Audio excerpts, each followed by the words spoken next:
Scary road trip stories, he seems like a snack.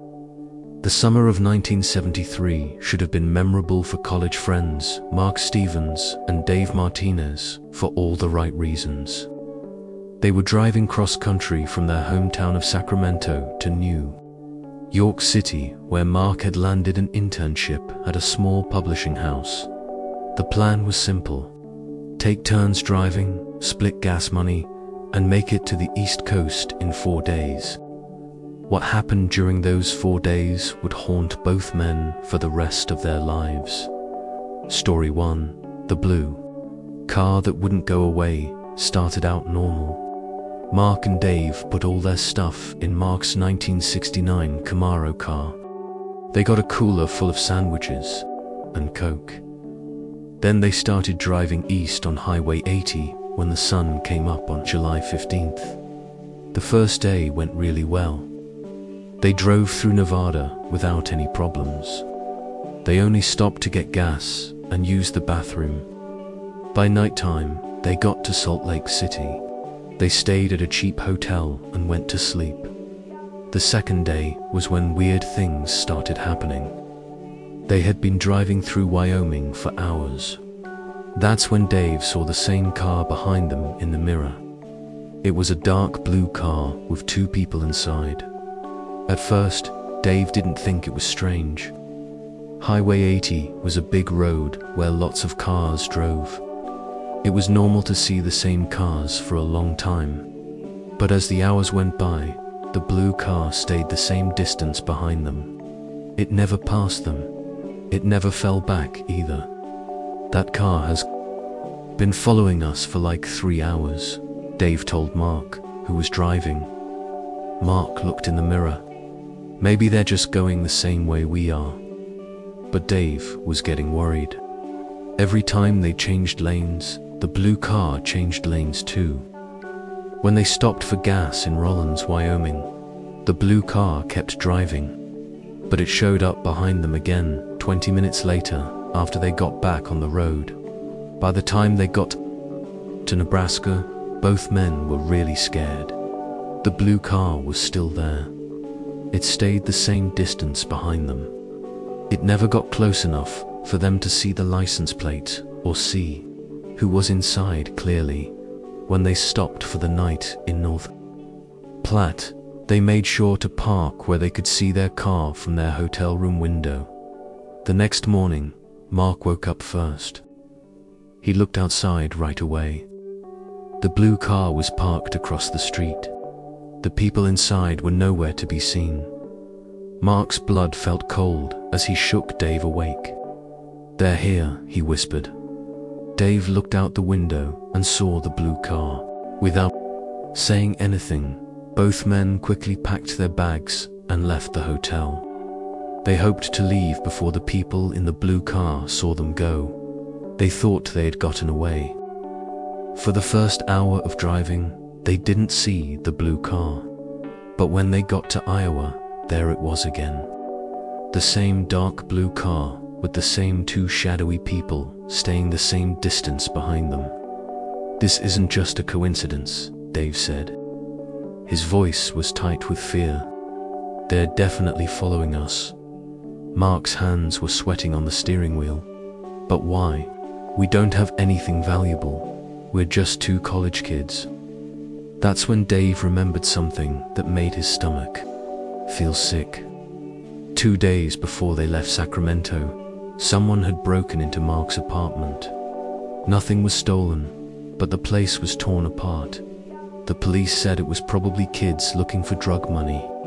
But what if it was something else? "Mark, what if this has something to do with your apartment being broken into?" Dave asked. Mark's face went pale. "You think they're looking for something?" "I don't know, but we need to do something. We can't just keep driving with them following us." They decided to take the next exit and try to lose the people following them in the small town of Council Bluffs. But when they took the exit, the blue car followed them. Mark's heart was beating fast as he made lots of random turns through neighborhoods. But no matter what he did, the blue car stayed with them. Finally, Mark was desperate. He drove into the parking lot of a busy shopping center and parked near the front door where there were lots of people around. The blue car drove slowly past the parking lot entrance, but didn't follow them in.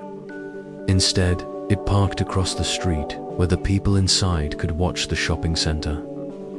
Mark and Dave sat in their car. They were both scared and confused. They were trapped. They couldn't leave without the blue car following them, but they couldn't stay there forever. "We need to call the police," Dave said. They found a payphone inside the shopping center and called the local police. When the police officers came, Mark and Dave explained what was happening. But when they looked across the street, the blue car was gone. The police were nice, but didn't really believe them. Without any proof of a crime, there wasn't much they could do. They said that maybe the men were just worried from too much driving and not enough sleep. Mark and Dave felt stupid, but they were still scared. They decided to stay in Council Bluffs for the night. They hoped that whatever was happening would stop. They found a hotel where they could see the parking lot clearly. They tried to sleep, but it was hard. Every car that passed made them jump. Around 3 o'clock in the morning, Dave woke up suddenly. He heard footsteps outside their door. He quietly woke Mark up. They both listened as someone walked around their car. The footsteps went around their car several times, then stopped. Mark crept to the window and carefully looked outside. In the dim light from the parking lot, he could see 2 people standing next to their car, but their faces were hidden in shadows. The 2 people stood there for what felt like hours, but was probably only minutes. Then, without warning, they walked away and disappeared into the darkness. Mark and Dave stayed awake the rest of the night, watching the parking lot. When the sun came up, they quickly left the hotel and looked at their car. Nothing looked damaged or messed with, but there were muddy footprints around the car that definitely weren't there the night before. They were desperate to get somewhere safe. They had about 8 hours of driving left to get to New York City. They decided to drive straight there without stopping. They bought lots of coffee and got on the road. They kept checking their mirrors constantly. For the first few hours, they didn't see the blue car. They started to hope they had finally gotten away from the people following them. But when they got to Pennsylvania, Dave saw a familiar shape. In the distance behind them, "They're back," he said quietly. This time, something was different. The blue car was closer than before. Close enough that they could see 2 people in the front seat. But no matter how hard they looked, they couldn't see any details about the people inside. As they drove through the Pennsylvania mountains, the blue car started getting closer. Mark pushed his Camaro to go faster. He took curves at dangerous speeds, but the blue car kept up easily. "What do they want?" Dave shouted over the engine noise. That's when Mark saw something that made his blood freeze. In his mirror, he could see that the person in the front passenger seat of the blue car was holding something up to the window. It looked like a camera with a big lens. "They're taking pictures of us," Mark said. His voice was barely heard over the engine. The chase continued for another hour. The blue car sometimes fell back, sometimes moved closer, but always stayed with them. As they got close to New York City, Mark was exhausted and terrified. His hands were shaking so badly he could barely hold the steering wheel. Then, suddenly, the blue car was gone. They were sitting in heavy traffic, getting into the city. When Dave looked back, the blue car had simply vanished. It was as if it had never been there at all. They made it to Mark's internship housing in Manhattan without any more problems. Over the next few days, they tried to forget about what happened. They told themselves it had all been some weird misunderstanding, but 3 weeks later, Mark got a package at his internship address. Inside was a manila envelope with no return address. The envelope had dozens of photographs inside. Pictures of him and Dave at gas stations, restaurants, and hotels throughout their trip. Pictures taken from far away with a big camera lens. Pictures that proved they really had been followed and watched for 4 days straight. The last photograph was the most scary. It showed Mark and Dave standing outside their hotel room in Council Bluffs. It was taken from somewhere in the darkness while the two mysterious people had walked around their car. On the back of this photograph, someone had written in block letters, "We know where you are." Mark never found out who had followed them or why. He finished his internship and went back to California, but he never felt completely safe again. Every time he saw a dark blue car, his heart would race. He changed his phone number, moved to a new apartment, and never drove long distances alone again. Dave had similar experiences. For months after the trip, he would wake up in the middle of the night. He was sure he heard footsteps outside his apartment.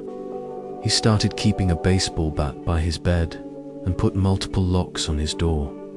The most scary part was that they never found any logical explanation for what had happened.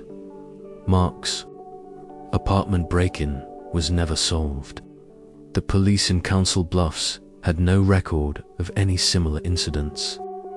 It was as if the whole experience existed somewhere between reality and a nightmare. Years later, when Mark would tell this story to friends, some would say it was a case of mistaken identity, that someone had confused them with someone else they were supposed to follow. Others thought it might have been some kind of psychology experiment or government watching gone wrong. But Mark and Dave knew the truth was probably simpler and more scary. Sometimes, for no reason at all, you can become the target of someone's obsession.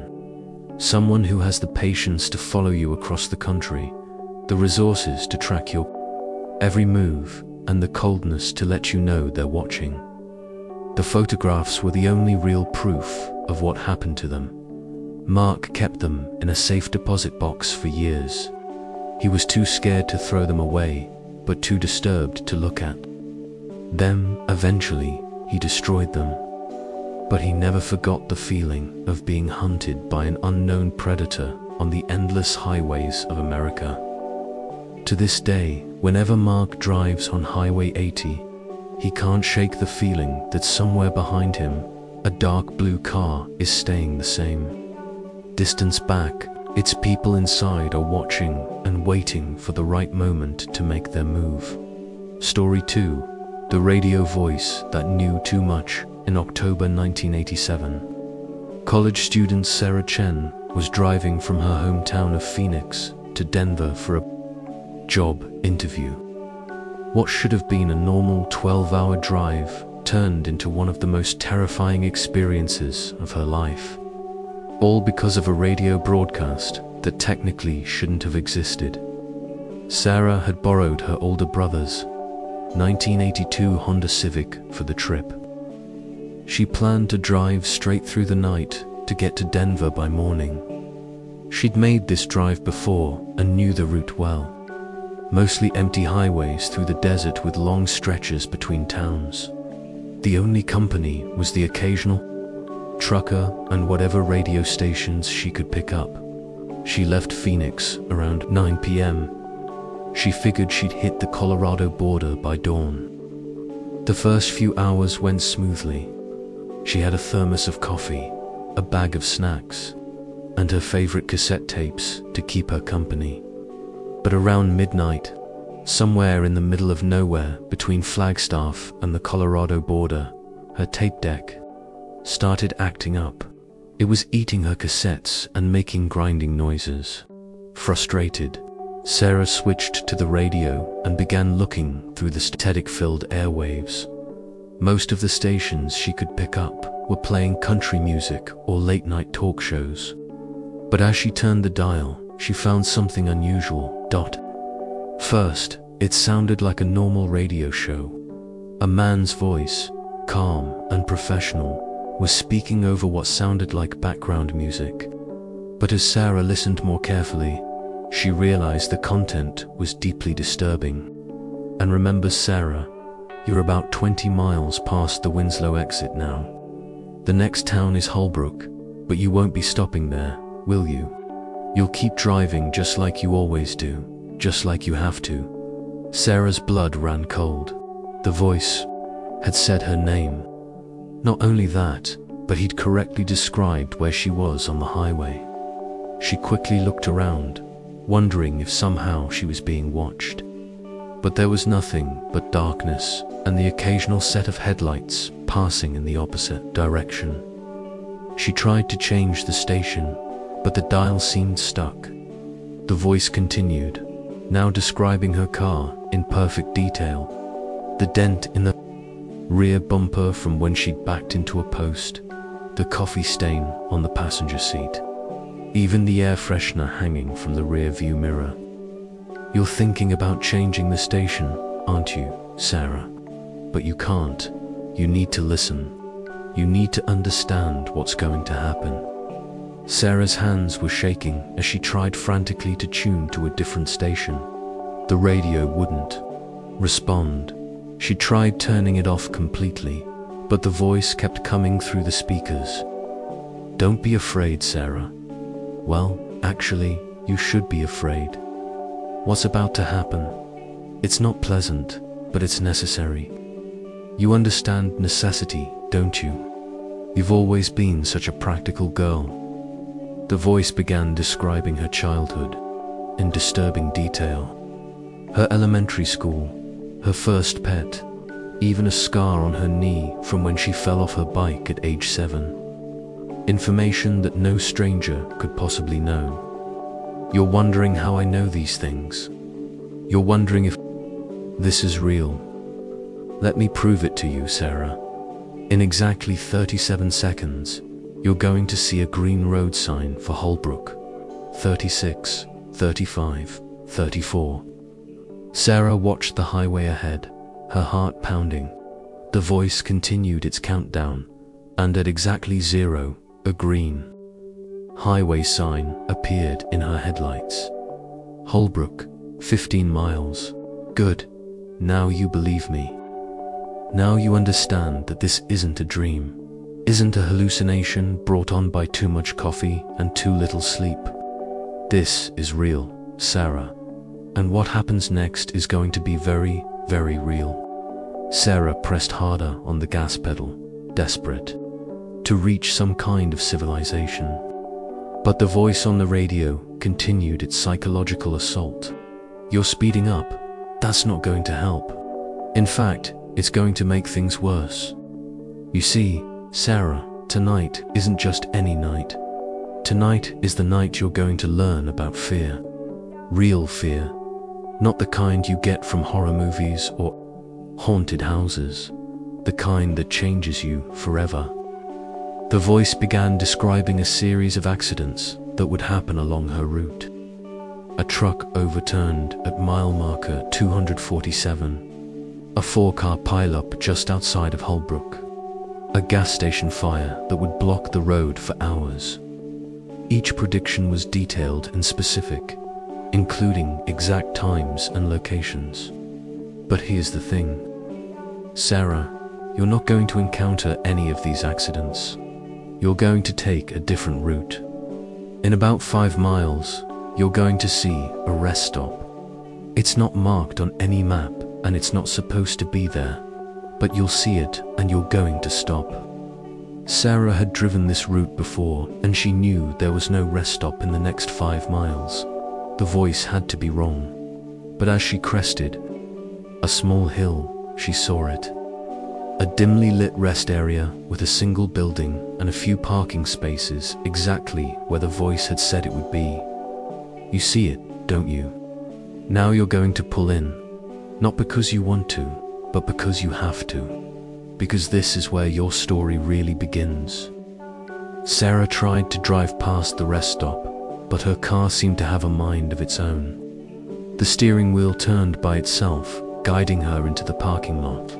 She slammed on the brakes, but the car continued rolling forward until it stopped in front of the building. The rest stop was unlike any she'd ever seen.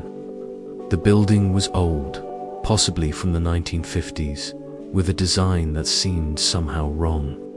Windows in odd places, a door that was slightly too narrow, design details that didn't quite make sense. There were no other cars in the parking lot, but the lights were on inside.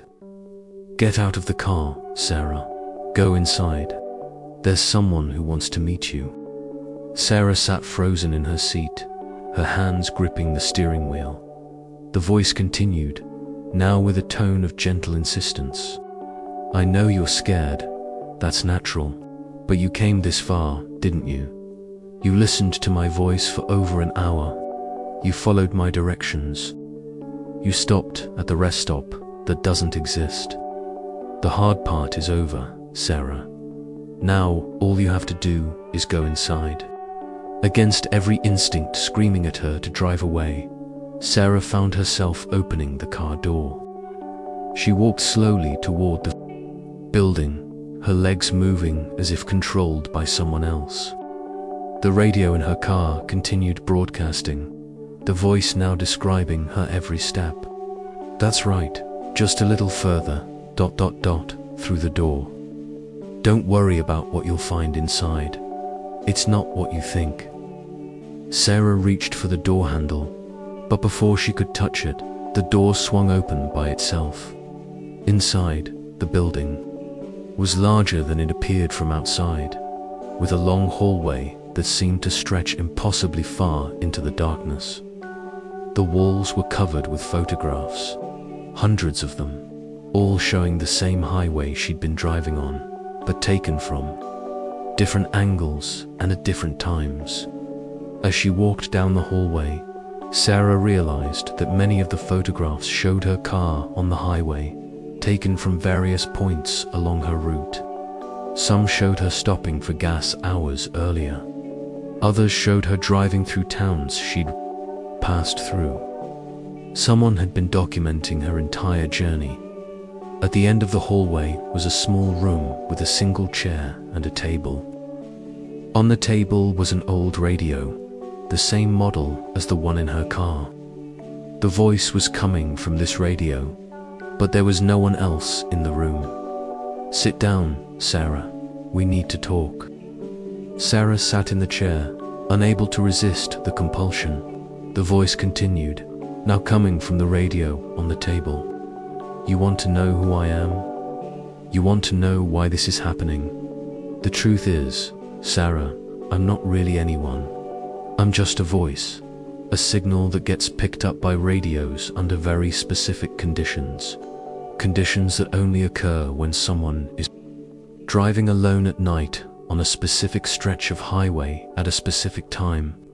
The voice explained that Sarah had stumbled into what he called a broadcast zone, a stretch of highway where radio signals from different times and places could bleed through. The voice claimed to be from a radio show that had been broadcast decades earlier, but the signal had somehow become trapped in the area, repeating endlessly for anyone who happened to tune in at the right moment. But here's the thing, Sarah. Once you hear the broadcast, once you respond to it, you become part of it. You become part of the signal. That's why you had to come here. That's why you had to sit in this chair. Because now you're going to help me reach the next person who drives through here alone at night. Sarah tried to stand up, but she couldn't move. The voice continued, now with a tone of satisfaction. "Don't worry, it's not permanent. You'll be here for a while, helping me guide other travelers to this place. And then, when the time is right, you'll be allowed to leave. But you'll never forget this night, Sarah. You'll never forget the sound of my voice or the feeling of being completely helpless." Sarah spent what felt like hours in that chair, listening to the voice describe how other drivers had found their way to the rest stop over the years. How they'd all sat in the same chair, listened to the same explanations, and then found themselves compelled to help lure the next victim. Eventually, without warning, Sarah found herself back in her car. The rest stop was gone, and she was sitting on the side of the highway with no memory of how she'd gotten there.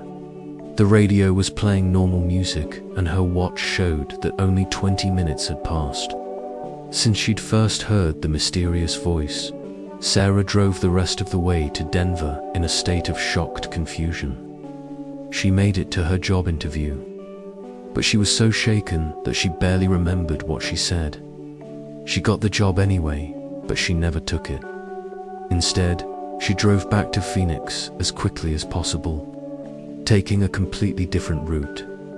For weeks afterward, Sarah tried to convince herself that the whole experience had been a hallucination brought on by fatigue and too much caffeine. But she couldn't explain the photographs she'd seen in the rest stop, or the accurate predictions the voice had made about her route.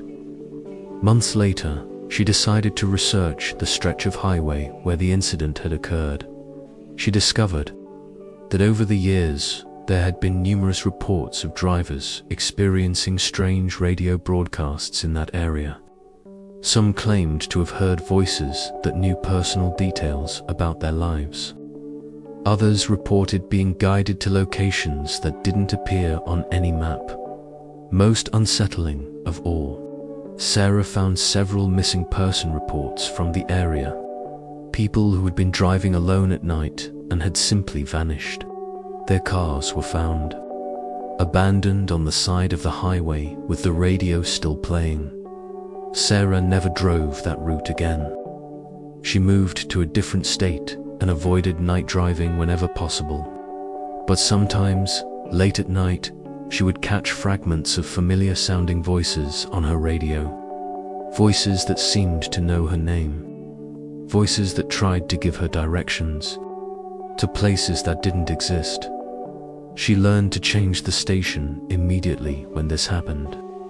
But she could never shake the feeling that somewhere out there in the darkness between radio stations, her own voice was now part of the broadcast, calling out to other lonely drivers, guiding them to a rest stop that appears only to those who are meant to disappear.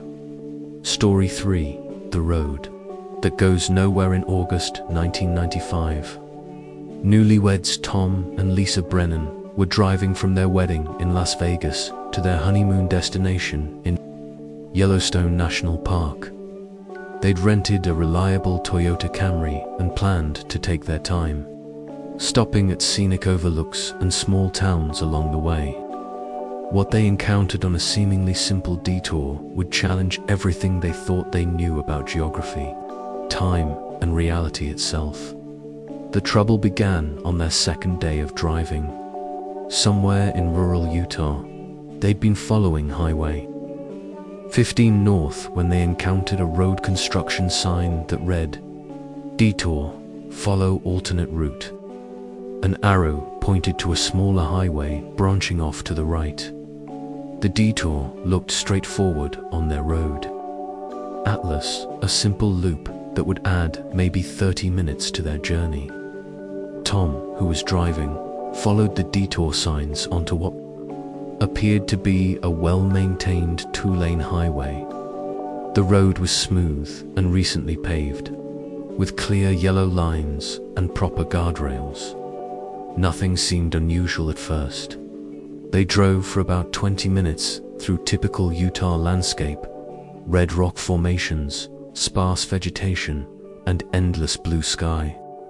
"According to the map, we should be coming up on the town of Cedar Mills soon," Lisa said, studying their road atlas.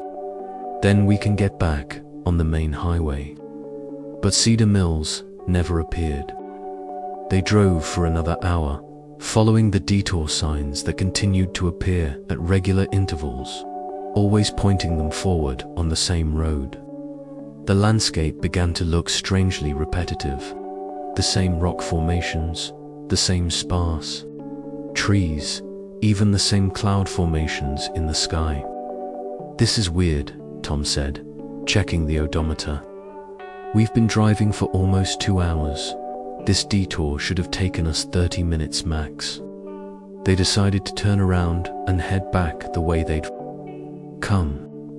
But when Tom looked for a place to make a U-turn, he realized something disturbing. The road behind them looked completely different from the road they'd just driven. Instead of the smooth asphalt they'd been traveling on, the road behind them was dirt and gravel, barely wide enough for one car. "That's not the road we came from," Lisa said, her voice tight with confusion. "We were on a paved highway. This looks like some kind of old mining road." Tom stopped the car and they both got out to look around. The landscape was identical in every direction: rolling hills covered with scrub brush, distant mountains, and a road that seemed to stretch endlessly in both directions. But the road ahead was paved and modern, while the road behind was rough and primitive. "Maybe we took a wrong turn somewhere," Tom said, though he couldn't remember making any turns. The detour signs had led them straight forward the entire time. They got back in the car and continued following the detour signs, figuring they had to eventually reconnect with the main highway. But as the hours passed, the landscape remained eerily consistent. They passed the same distinctive rock formation 3 times, the same dead tree, the same abandoned fence post. It was as if they were driving in a loop, but the road never curved back on itself. Around sunset, they finally saw something different: a small gas station with a hand-painted sign that read, "Last Chance Fuel." The building looked like it was from the 1950s, with old-fashioned pumps and a small convenience store. Despite their growing unease, they needed gas and decided to stop. The attendant was an elderly man who moved with deliberate slowness. He filled their tank without saying a word, and when Tom tried to pay with a credit card, the man shook his head and pointed to a sign that read, "Cash only." "Excuse me," Lisa said, "but we're trying to get back to Highway 15. We've been following this detour for hours." The attendant looked at her with cloudy eyes. "Ain't no Highway 15 around here, miss.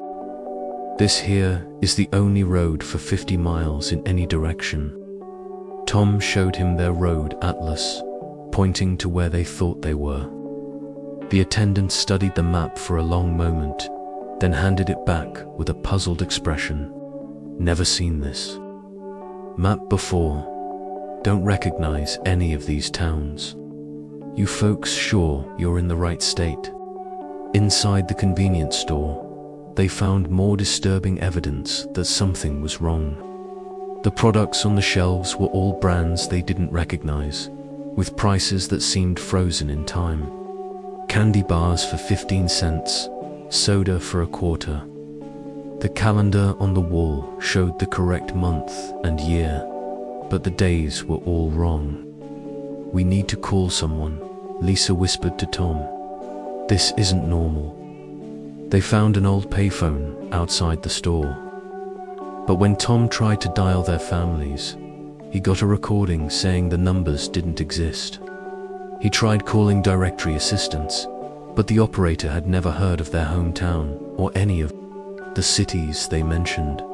As darkness fell, they realized they had no choice but to keep driving.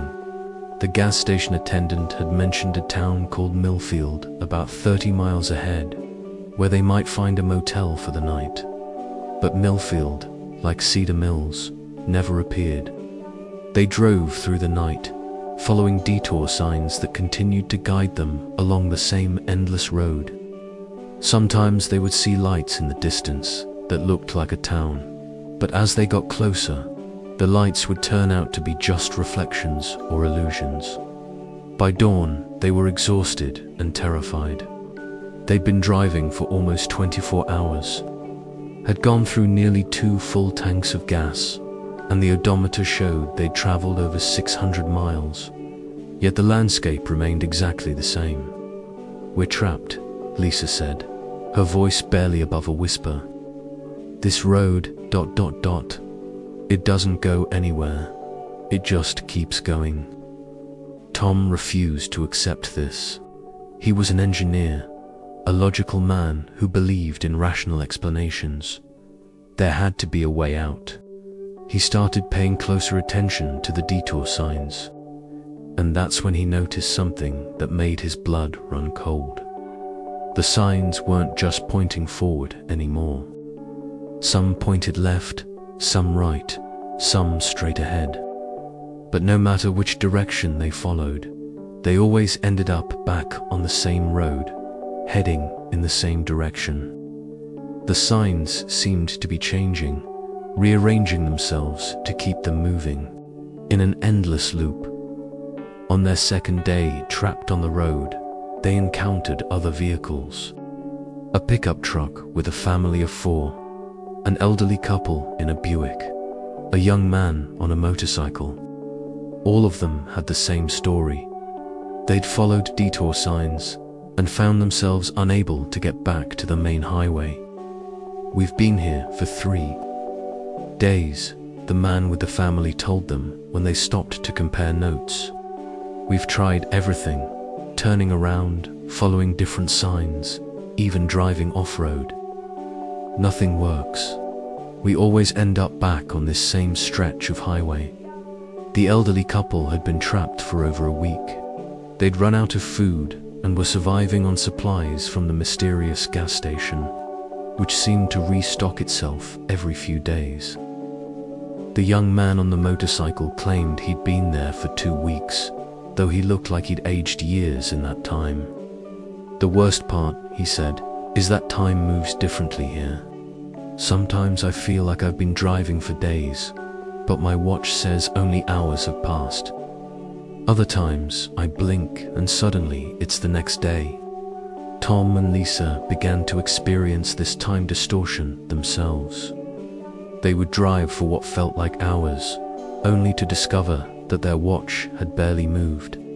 Or they would stop to rest for a few minutes and find that the sun had jumped across the sky. The psychological pressure was enormous. They started arguing about small things, then about big things, then about nothing at all. The endless sameness of the road, the impossible geography, the way other drivers appeared and disappeared without warning. It all combined to create a crushing sense of hopelessness. On their 4th day, Lisa made a disturbing discovery. She'd been keeping a journal of their experience, writing down everything that happened. But when she looked back at her earlier entries, the words were different. Events she clearly remembered had been replaced with different events. People they'd met had different names, different stories. It's like the road is rewriting our memories, she told Tom, changing our experiences to keep us confused and disoriented. Tom was beginning to crack under the pressure. He'd always prided himself on being able to solve problems, but this situation defied all logic. He started driving more aggressively, taking risks, trying to force their way out of the loop by sheer determination. That's when they discovered the most terrifying aspect of their prison. Tom was speeding down a straight stretch of road, determined to break free, when he saw something impossible ahead. It was their own car driving toward them. Not a similar car. Their exact car, with the same rental company stickers, the same dent in the front bumper, even the same luggage visible in the back seat. As the 2 identical cars approached each other, Tom could see himself and Lisa in the other vehicle. They looked terrified, just as he knew he and Lisa looked terrified. The other Tom was honking his horn and flashing his lights, trying to get their attention. The cars passed each other, going in opposite directions. Tom slammed on the brakes and spun around, but the other car was already gone. When he looked at Lisa, she was staring at him with wide, frightened eyes. Highway stories, simple version, the road that never ends. "That was us," she said quietly. "We just saw ourselves driving the other way." From that moment on, Tom and Lisa started seeing themselves all the time. Sometimes they would see their car parked at the gas station while they were still driving. Sometimes they would pass themselves, going the other way. Once they even saw themselves walking next to the road, like they had left their car and were trying to get away on foot.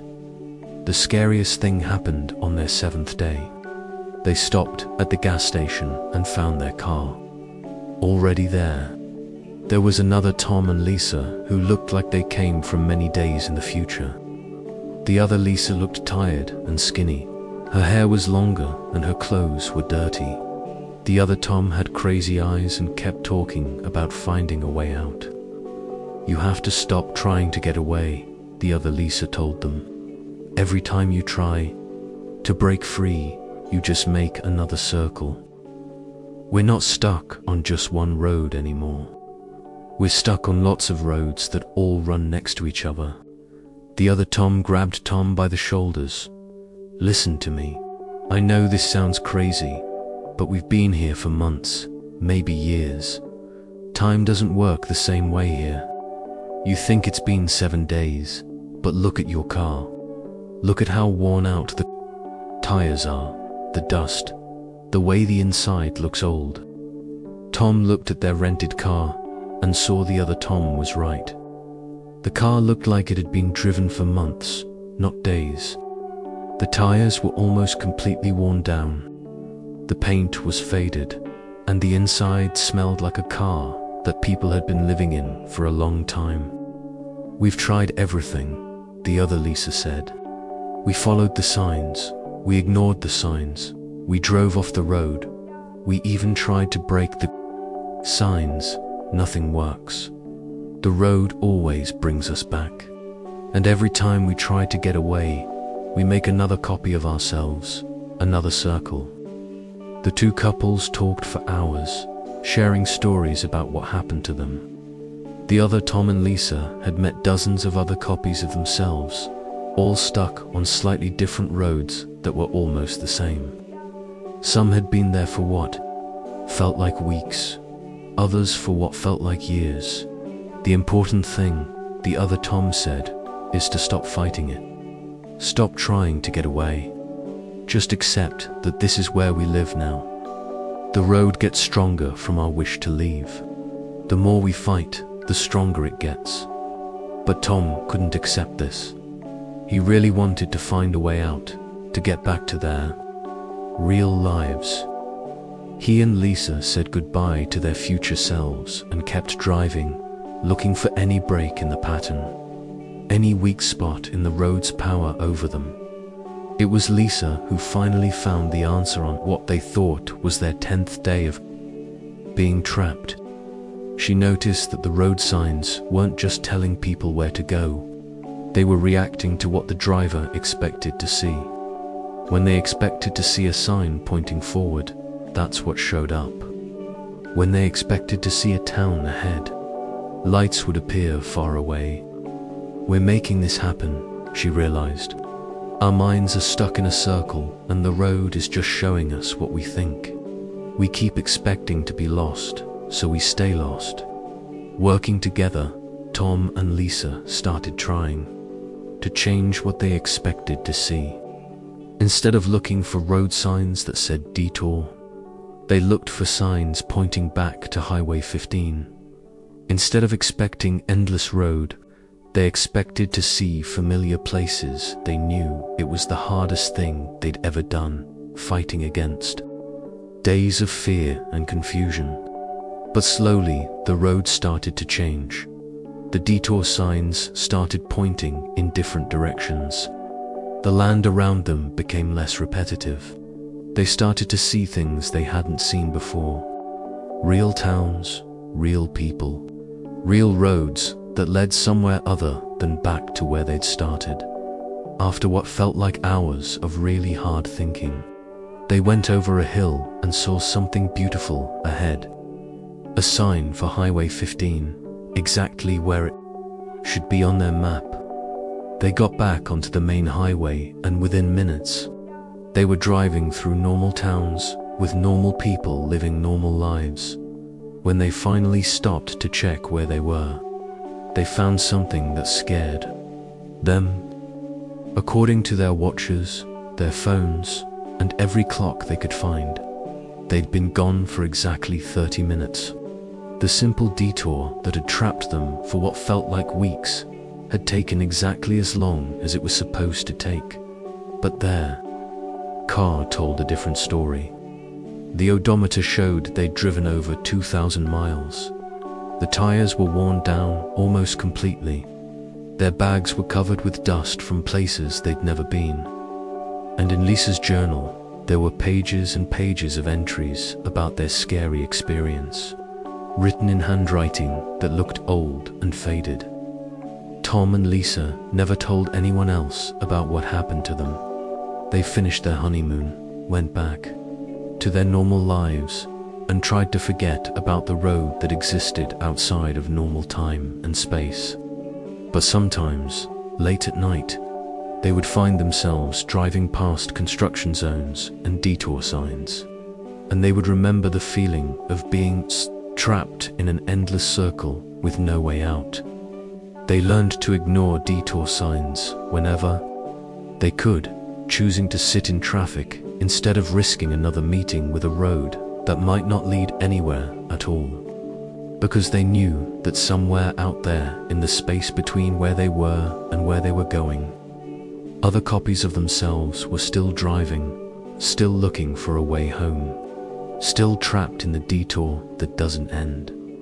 The highway to nowhere. In March 1991, college student Jake Morrison was driving from his school in Oregon back to his family home in California for spring break. He'd made this drive dozens of times over the past 3 years and knew every mile marker, rest stop, and exit along Interstate 5. What he didn't know was that sometimes, under very special conditions, highways can grow exits that don't show up on any map. Exits that lead to places that shouldn't exist. Jake left Eugene around 10 p.m. on a Friday night, planning to drive straight through to Sacramento. He was naturally a night person and actually liked driving in the dark.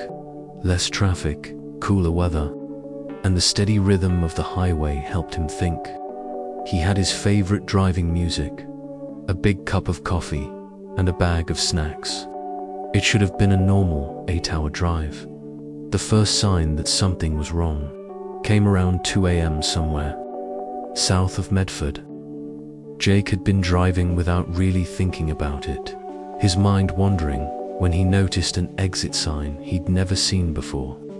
It said Millbrook, 1 mile in the standard green highway signs. But Jake knew every exit on this part of I-5. And there was no town called Millbrook anywhere in the area. He slowed down as he got close to the exit, curious. The off-ramp looked completely normal, properly built with regular guardrails and lane lines. But according to his mental map of the highway, this exit should have been in the middle of a national forest, miles from any town. Jake decided to keep driving. He was probably just tired and had missed seeing this exit before. But as he continued south, he noticed more exits that seemed wrong. Signs for towns he'd never heard of. Exit numbers that didn't match the order he remembered. Even rest areas that seemed to be in the wrong places. Maybe they've been doing construction, he said to himself. Though he hadn't seen any construction signs or road work. Around 3 a.m., Jake realized he was completely lost. The exit signs were now showing towns he was sure didn't exist. Riverside, Heights, Cedar Point, Mountain View Junction. None of these names were in his road atlas, and the mile markers he was passing didn't match any pattern he recognized. He decided to take the next exit and try to figure out where he was. The sign said Pleasant Valley, next right, and the exit looked normal enough. Jake took the off-ramp and found himself on a well-kept 2-lane road that curved through what looked like a small town.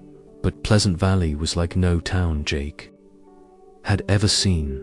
The buildings were all perfectly maintained. The streets were clean and well lit, and everything looked like it had been built in the 1950s and never changed. The buildings all looked the same, ranch-style houses with neat lawns, a small downtown area with a diner, a gas station, and a few shops. It looked like a movie set version of a perfect American town.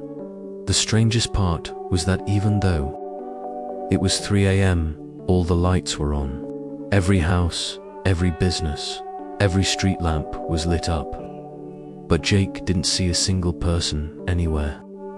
No cars on the streets, no one walking around, no signs of life at all. He drove slowly through the town, looking for anyone who could give him directions. The diner had a neon open sign in the window, so he parked and went inside. The inside was straight out of the 1950s. Red vinyl booths, a shiny counter, a jukebox in the corner. The lights were on, coffee was brewing, and there were fresh pies in the display case, but there was no one there. "Hello," Jake called out. "Anyone here?" No response. He walked behind the counter and found that the cash register was open, full of money. The coffee was fresh and hot, like someone had just made it. But there was no sign of any workers or customers. Jake left the diner and checked the gas station across the street. Same thing, lights on, pumps working, register full of money, but no people. He tried the door to the garage and found it unlocked. Inside, there was a car up on the lift, tools scattered around like someone had been working on it just moments before. But again, no one was there. Getting more and more worried, Jake decided to leave Pleasant Valley and try to find his way back to I-5.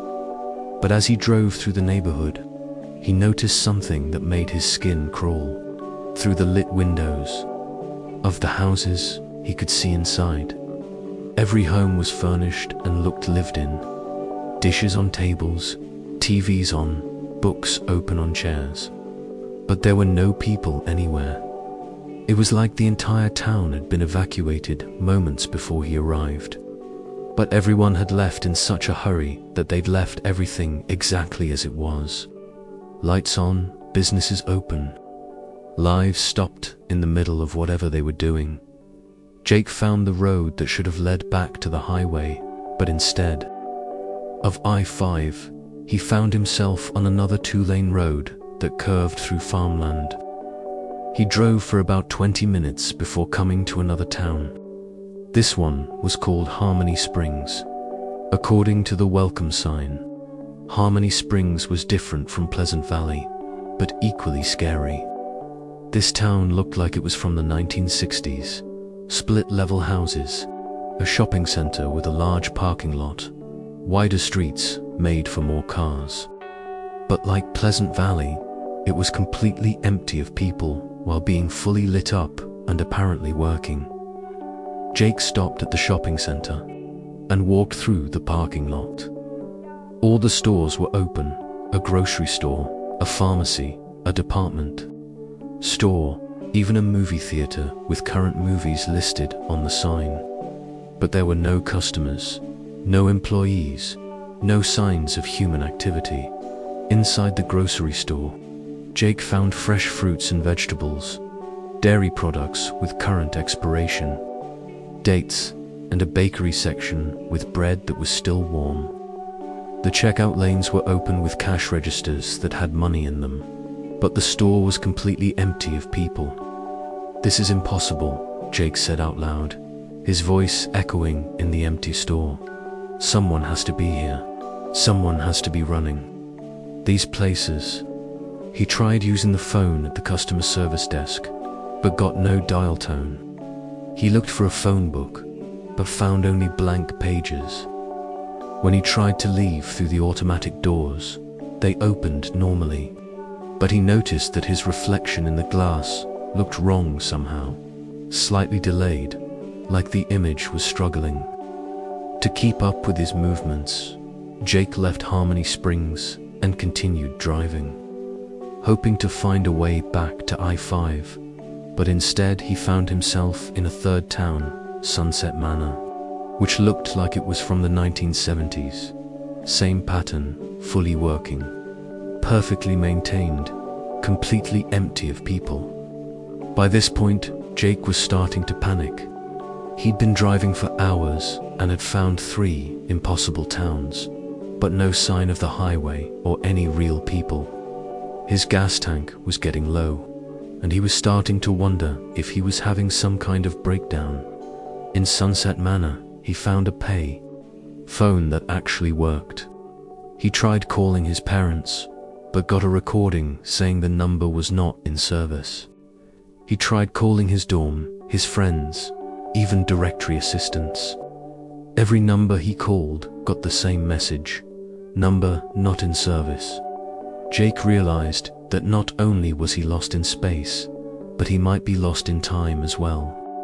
The towns he'd found seemed to be from different decades, and his inability to reach anyone suggested that he might not be in the same time period he'd started from. He decided to try a different approach. Instead of looking for people, he would look for clues about where or when he was. In a library in Sunset Manor, he found newspapers dated from the current year, but with headlines about events he'd never heard of. The sports scores were for teams that didn't exist. The weather reports mentioned cities he'd never heard of, and the news stories described a world that was similar to his own, but subtly different. In one newspaper, Jake found a story that made his blood run cold. It was about a college student who had disappeared while driving home for spring break. The student's name was Jake Morrison, and the photo showed Jake's own face staring back at him from the newspaper. According to the article, Jake had been missing for 3 days. His car had been found abandoned on I-5, but there was no sign of what had happened to him. The police were treating it as a missing person case, but they had no leads. Jake checked the date on the newspaper. It was 3 days in the future from when he'd started his drive, but it felt like he'd only been lost for a few hours. Desperate to understand what was happening to him, Jake explored more of the towns. He found that each one was a perfect snapshot of a particular decade, preserved in time like a museum exhibit. But they weren't just empty, they were waiting. The coffee stayed hot. The food stayed fresh. The lights stayed on, as if the towns were maintaining themselves for people who never came. In the 4th town he found Riverside Heights, which looked like it was from the 1980s. Jake discovered something that changed everything in the town. Whole, he found a file cabinet full of records. Most of the files were for people he'd never heard of, but buried in the middle, he found a file with his own name. The file contained detailed information about his life, his birth certificate, school records, even photos of him at different ages, but the information was all wrong. According to the file, he'd been born in Riverside Heights, had attended school there, and had never left. The file suggested that he was a resident of the town, not a visitor. Jake found similar files for other people, all claiming to be residents of these impossible towns. As he read through them, he began to understand what was happening. These towns weren't just empty, they were incomplete. They were waiting for their residents to arrive, to fill in the missing pieces of their perfect 1950s, 1960s, 1970s, and 1980s communities. The highway exits that shouldn't exist were a trap designed to catch people who were traveling alone at night, people who were between destinations and wouldn't be missed immediately. The towns were collecting these people, creating perfect communities frozen in time. Jake realized that he was supposed to stay, to become a permanent resident of one of these towns. The file in the town hall wasn't just a record.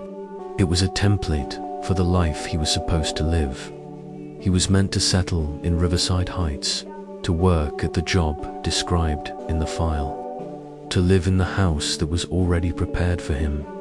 But Jake had one advantage. He knew what was happening. He hadn't given in to the subtle psychological pressure of the towns, hadn't accepted the false memories and manufactured identity they were trying to give him. He was still himself, still aware that he didn't belong. Here, the question was, how could he escape? Jake spent hours driving between the towns, looking for any road that led somewhere else. But every road seemed to loop back to one of the 4 communities. He tried driving off-road, but his car would mysteriously break down or run out of gas, forcing him to return to the towns. Finally, in desperation, Jake tried something different. Instead of trying to leave the towns, he tried to understand them. He spent time in each community, learning their layouts, their histories, their purposes. He read through files in the town halls, studied the newspapers, even tried to figure out the logic behind their existence. What he discovered was that the towns weren't just traps. They were experiments. Someone or something was trying to create perfect communities, to preserve idealized versions of American life from different decades. The people who were caught by the highway exits were meant to be the test subjects, the inhabitants who would bring these communities to life. But the experiments weren't working because the inhabitants never fully accepted their roles. They remained aware on some level that they didn't belong. So the towns remained empty, waiting for people who would never truly arrive. Jake realized that his escape lay not in fighting the towns, but in completing them. He had to give them what they wanted, not himself, but the illusion of himself. He had to create the impression that he had settled into his assigned role while actually planning his escape in Riverside Heights. Jake moved into the house that was prepared for him. He went through the motions of living there, sleeping in the bed, eating the food, even reporting to the job described in his file. But he was careful to maintain his sense of self, to remember who he really was and where he came from. After what felt like days of this routine, Jake noticed that the towns were changing. The lights were dimming slightly, the food was staying fresh for shorter periods, and the buildings were showing signs of age. It was as if his presence was satisfying some requirement, allowing the towns to relax their artificial perfection. When the changes reached a critical point, Jake made his move. He left Riverside Heights in the middle of the night and drove toward what he hoped was the exit. But instead of taking any of the roads between towns, he drove directly toward the point where all 4 communities seemed to come together. At the center of the convergence, Jake found what he was looking for, a simple on-ramp leading back to I-5. It was unmarked and barely visible, but it was there. Jake drove up the ramp and found himself back on the familiar highway, traveling south toward Sacramento. When he checked his watch, he discovered that only 20 minutes had passed since he'd taken the first impossible exit. According to his car's clock, his phone, and every timepiece he could find, his entire experience in the 4 towns had taken less than half an hour. But Jake knew it had been longer. His gas tank was lower than it should have been. His odometer showed extra miles, and he felt the exhaustion of someone who had been awake for days. Most importantly, he had changed. The experience had left him with a deep understanding of how easy it is to lose yourself, to accept a false reality simply because it's easier than fighting for the truth. Jake never told anyone about the towns he'd found. He finished his drive to Sacramento, spent spring break with his family, and returned to school. But he never drove alone at night again, and he never took an exit he didn't recognize, because he knew that somewhere out there, between the mile markers and the rest, stops. Impossible places are waiting for travelers who are looking for something they can't quite name, even if it's just a way home. The Mirror Highway. In September 1989, insurance investigator Rachel Torres was driving from Phoenix to Denver to look into a series of unusual accident claims.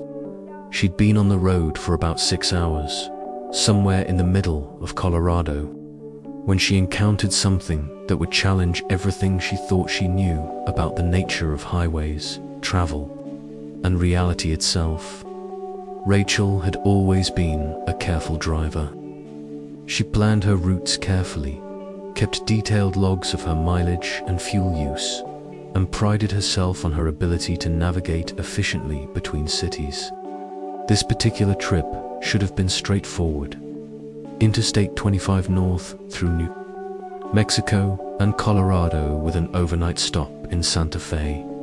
She'd made similar drives dozens of times for work.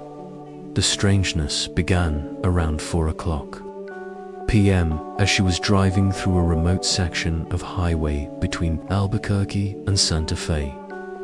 The road was a familiar 4-lane divided highway, but something felt off about the landscape.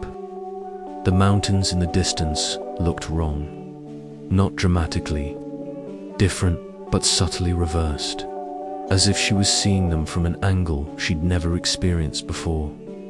Rachel initially attributed this to the late afternoon lighting, which could play tricks on perception. But as she continued driving, she noticed that the shadows were falling in the wrong directions. The sun was in the western sky, as it should be, but the shadows of the mountains and rock formations were pointing west as well, as if there was a second sun somewhere behind her. She pulled over at a scenic overlook to get her bearings. The view was spectacular, a vast landscape of desert and mountains stretching to the horizon. But when Rachel looked more carefully, she realized she was seeing the exact same landscape both in front of her and behind her. Not similar terrain, but the identical view, as if the highway was running along the center of a perfectly symmetrical valley. Rachel got out of her car and walked to the edge of the overlook. Looking north, she could see the highway stretching into the distance, winding through the landscape toward Denver. Looking south, she could see the highway she'd just traveled, winding back toward Albuquerque. But both views looked exactly the same rock formations, the same distant mountains, even the same cloud formations in the sky. "That's impossible," she muttered, checking her compass. The needle pointed north, confirming her direction. But the landscape suggested she was looking at the same view in both directions.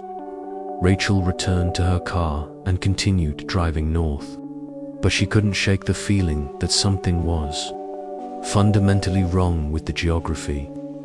She'd driven this route before and knew the landmarks, but everything seemed to be mirrored.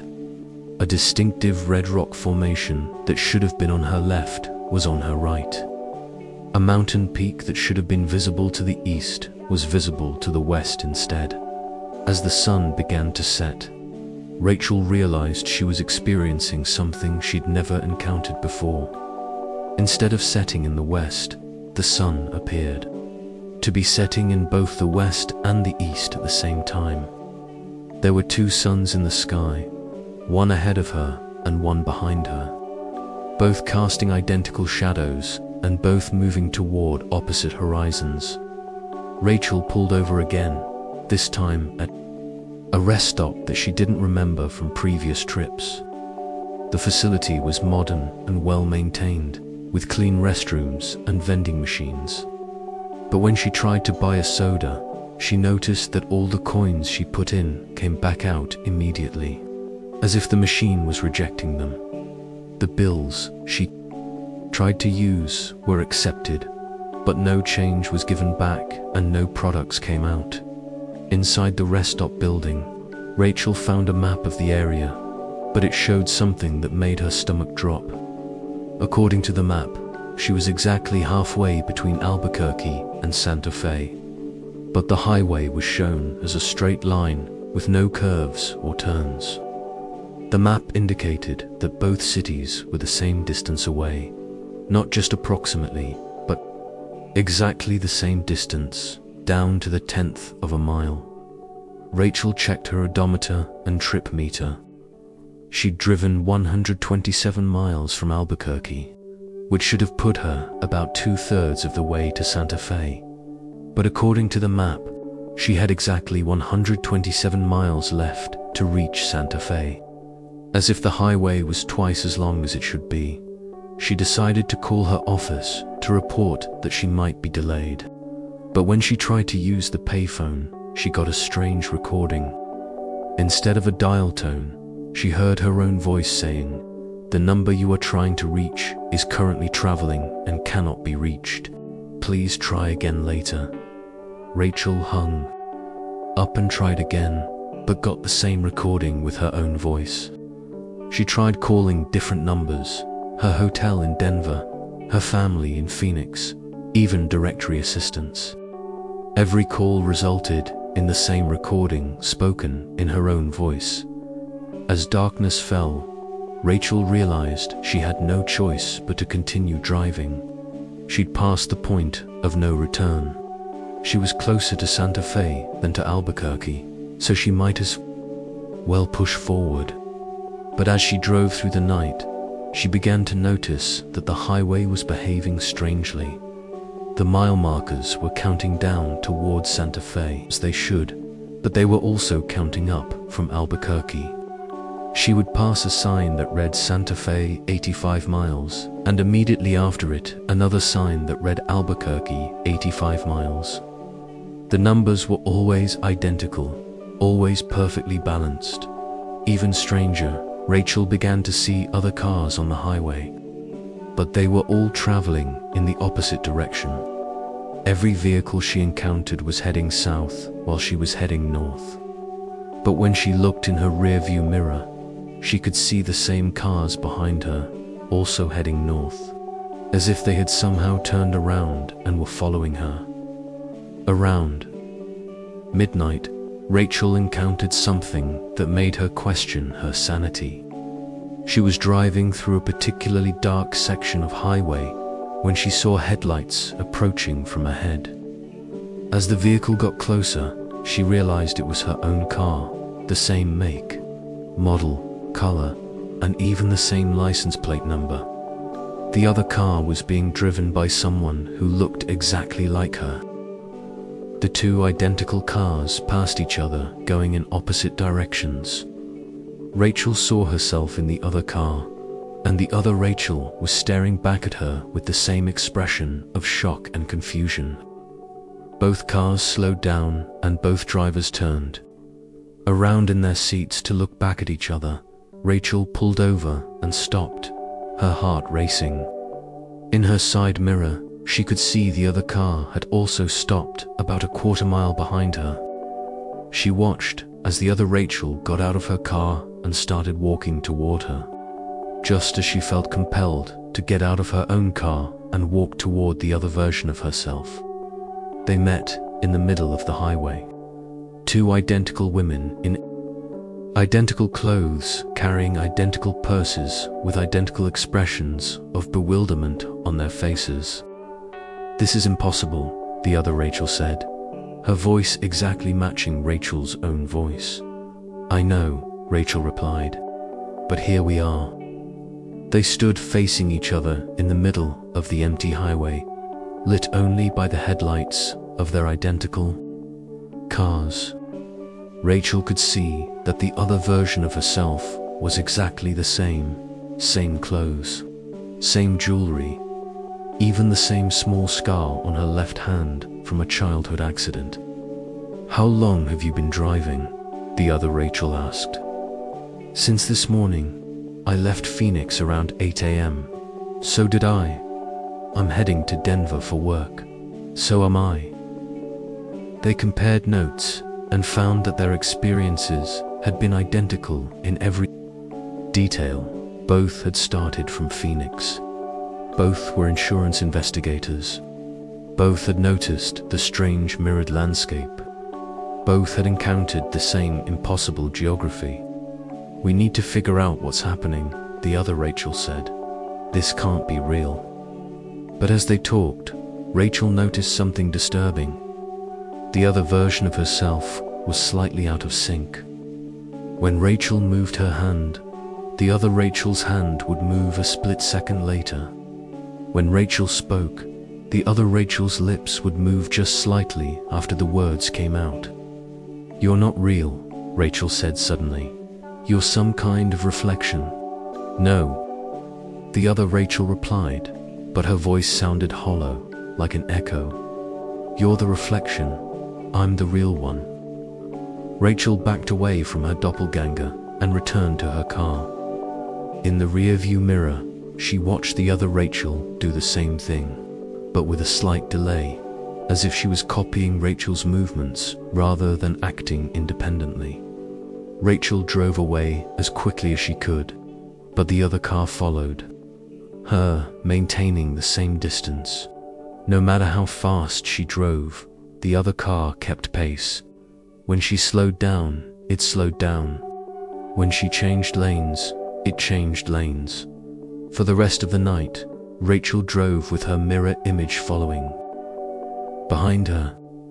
Every time she looked in the rearview mirror, she could see the other car with the other Rachel staring back at her. It was like being followed by her own reflection, except the reflection was driving a real car on a real highway. As dawn broke, Rachel finally saw something different ahead. A sign for Santa Fe, indicating that she was only 5 miles from the city. But when she checked her rearview mirror, she saw an identical sign behind her, also indicating that Santa Fe was 5 miles away. Rachel realized that she wasn't getting closer to Santa Fe, she was getting closer to the center of something.